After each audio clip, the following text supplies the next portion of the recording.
এই ভাইটা গাড়ি ধরার জন্য দৌড় দিয়েছিল। ভাইটা গাড়ি ধরতে পারলো না, এক পর্যায়ে মন খারাপ করে ফেললো।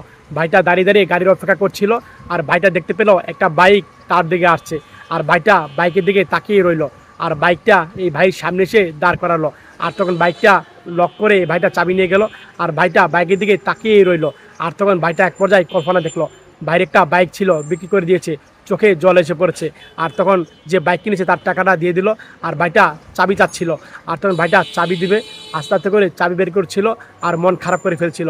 আর ভাইটা কল্পনা দেখলো সে বাইক চালানোর সময় কত বন্ধুবান্ধব তার সাথে বাইক চালিয়েছিল। এই ভাইটা কল্পনা দেখলো, আর ভাই বললো, ভাই এই ভাই চাবি দেন। আর তখন এই ভাই বললো, বলো ভাই দিচ্ছি। আর তখন ভাইটা চাবি দিল, টাকা নিয়ে চলে গেল। আর তখন ভাইটা এই কল্পনা দেখলো। আর তখন ভাইটা বাইকের কাছে যাচ্ছে, আর তখন বাইকের কাছে যেয়ে বাইকটা হাত দিয়ে ধরবে, আর তখন ধরলো না।